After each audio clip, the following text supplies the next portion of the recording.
You guys remember I got rid of some tools recently, some machines, and I picked up a replacement. It's not necessarily an equal, I don't think, but what do you guys think it is? The box weighs 105 pounds. Oh, check it out. I picked up a new planer. Now, I used to have the Delta lunchbox planer, and it did okay. For light duty tasks, the lunchbox planer did well. This one, I think this one does pretty well from what I've seen and read for a portable planer. What I'm gonna do is try it out and see how the straight knives work. Right now, it's about a 10-month backlog to get a spiral cutter head for this guy. I might buy one of those and just wait for it to be delivered and then, you know, get it when it comes. But at this point, I just need a planer to bring some material down to thickness to make drawers. I looked actually online to see if I could find some used ones, and there are some used ones out there, but believe it or not, some people are trying to sell used ones for more than the new ones are. All right, so I got to take it out of here. I do know that the box is really heavy, and I definitely had to have help, so it's pretty stout. So this would mark the first time that I've actually gone backwards on tools, right? Normally, you get bigger tools, you get better tools, theoretically, when your business is, you know, seasoned. But in this particular case, I actually got rid of the bigger planer and ultimately got this one. I think I have good feelings about this thing, you know, especially with the spiral cutter head if I could get it. An extra set of knives, which are cool. I like that they're reversible, and there's 3 knives. I just don't know where I'm gonna put this.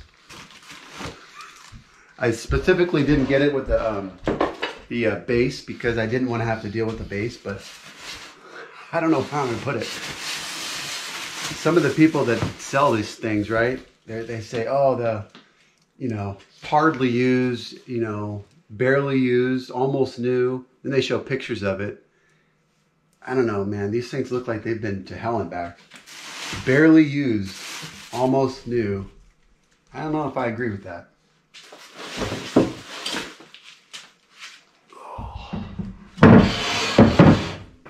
You know, and I don't know if this is one of those machines that I'd want to get totally used and beaten up.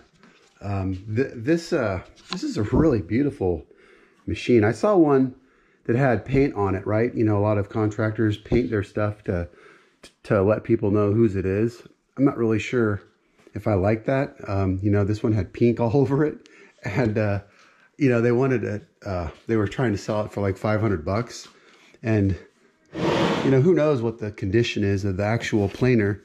I'm sure it was okay, but it looked like heck. I don't really understand why people are trying to get so much money for them when you can buy them new for $550 plus tax. Now, could I have gotten another brand? Probably, but I just don't, you know, I don't know much about any other brands as far as these little planers go. I think there are some. I think Rikon makes a spiral head one. Maybe some other companies do as well. But I do know that this has a pretty good following. It seems like a lot of people like these. Cabinet shops actually have them. Even if they have big planers, they actually have these sitting around for small tasks. We'll see. I think they're pretty loud. That's the only thing about the other planer was so quiet. You know, when you have these direct drive type motors, man, they just whine. It's got 2 speeds, finishing and dimensioning. I guess that's 96 cuts per inch versus 179. So material removal gauge, and the wood goes in and you push the scale up and it tells you how much material you're taking off. So I don't know how accurate that is. That'll be interesting to see. An 1/8 inch, I mean, I never take an 1/8 inch off these planers, especially if you're doing a wide board. Maybe it can do it, but not with hard maple. I'd probably max out at a 1/16 of an inch, you know, especially if I'm dimensioning and I'm going faster. But I'm excited to get this thing rolling. I wonder how accurate it's going to be. You know, that's really what I'm wondering, is how accurate this is going to be, and how's the dust collection. It's got a pin there so that you can engage this adapter. which is cool.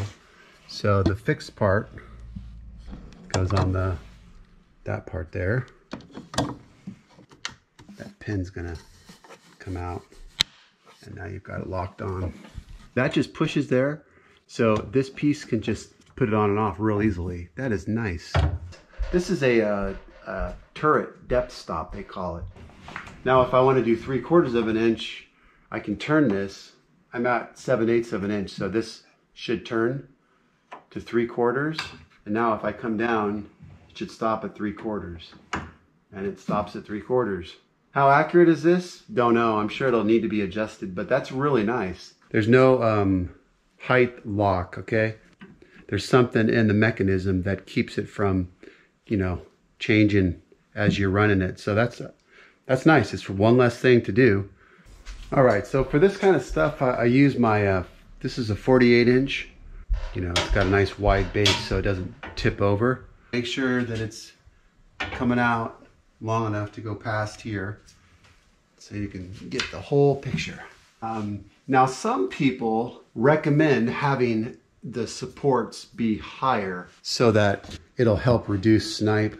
I never really had anything that would take away snipe. I mean, seriously, snipe's just one of those evil monsters that, you know, rears its ugly head pretty much every time you plane stuff. But you can see how that there's a gap there. It's a pretty significant gap. So this needs to go down. So what I'll do is I'll just manually adjust this guy, go, you know, up and down until it gets to that point right where it needs to be, and then lock it down. And I'll work off both sides, of course. So I just wipe the cutter head and everything I can see to get rid of any excess grease. So if I want to add a little bit of slickness to my beds and protect them, I just put a little wax on them. This is actually Carnauba wax, cleaner wax.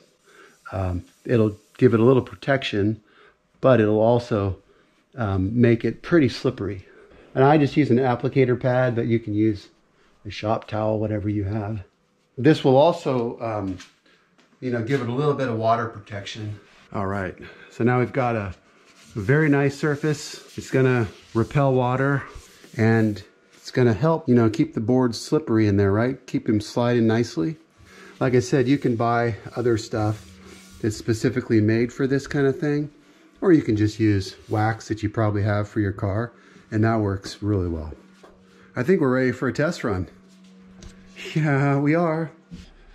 Okay, I mounted this on the workbench, as you can see, you know, just temporarily, but it's in a place where I can feed, not full width, but decent amount. But I've got it secured here to the workbench with a couple of screws. I'll run some material through and we can just check to see how it does. All right, I'm gonna go ahead and plane this guy. So this is a piece of figured maple. It's not terrible, but it definitely should be jointed. But I picked this piece specifically so I could see how it does with, you know, nice figured maple. Let me go ahead, I'll run this on the joiner, flatten it up, and then put it in the planer.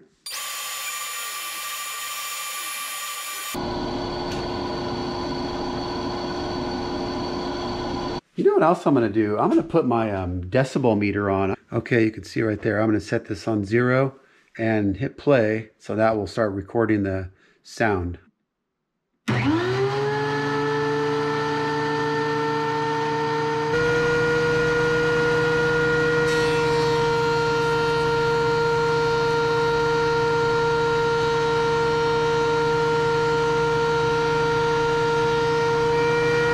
Oh man, this surface is ridiculous. It's so slippery. Now the question is there tear out? It's so hard to see because it's like, it's literally shiny.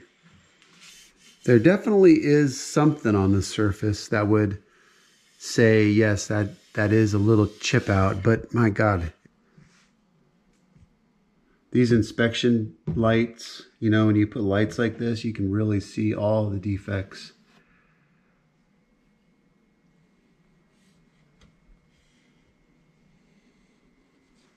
So not bad, but it's, you know, it's there.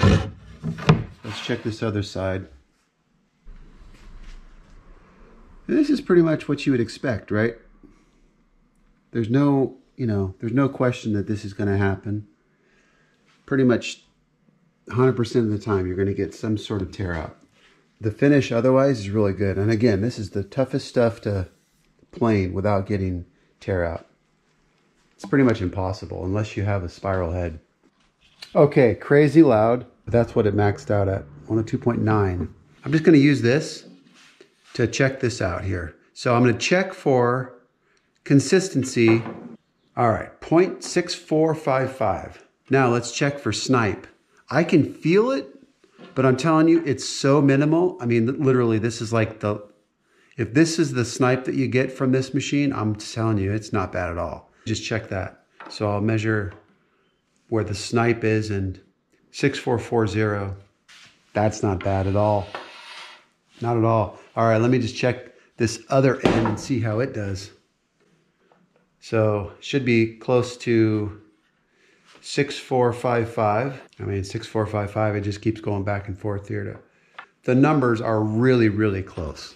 I'm going to say I'm impressed with that. Coming from a full-size planer, do I feel like this is going to be a problem? Unless I wanted to run bigger than 13-inch pieces, of course, that would be an issue. My other one was only a 15-inch, so it wasn't huge. It wasn't like a 20 or 24-inch. The problem that I could foresee is the chip out if I'm doing figured wood, which a lot of times I'm doing figured wood, just like this is.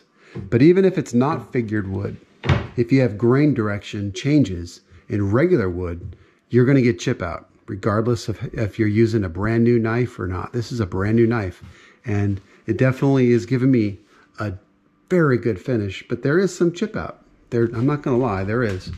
Maybe the sound after a while, my neighbors might get a little annoyed because it is louder. I mean, I should have taken a decibel test on the Grizzly before I sold it, because that thing you could run, I could run that without any hearing protection on, nothing. And it was so quiet. This thing, I mean, it whines. You heard it. And I'm sure I'm turning down the microphone so it doesn't blow your eardrums out, but 102 decibels, I mean, that's significant. Will it work where it's at right now? Probably not, because normally I run wider boards. So like in this case, I'm running, 10-inch wide boards, 12-inch wide boards. So I may not be able to have this here with my miter saw there, but I could, in theory, put a piece of wood under it so I could cantilever it right over the worktop, the workbench. If I took a piece of wood, made it a sub base, I could use that sub base to secure down to the counter much easier than this because it's underneath there.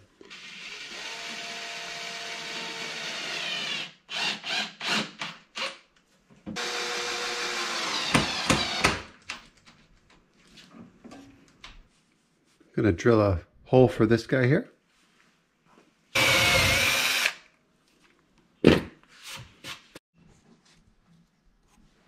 Okay, to make this easier on myself, every time I put this in, I'm going to go ahead and make this a notch.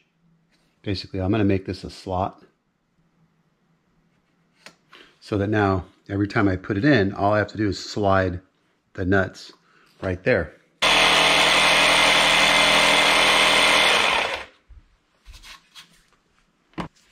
This guy. So now you can see that rounded front.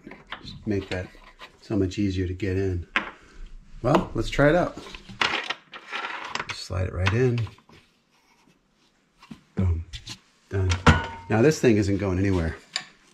Now, I want to tell you something. The really nice thing about having this cantilevered like this is I can bypass everything, but also that the base makes it so I can mount it so much simpler. If I want to screw it to the workbench, I can. I have much more space to get my screw gun. I really like those handles. This obviously is nice too, but grabbing it from there is much easier. I'm thinking maybe it will fit there. It's going to be tight. I raised the guard up.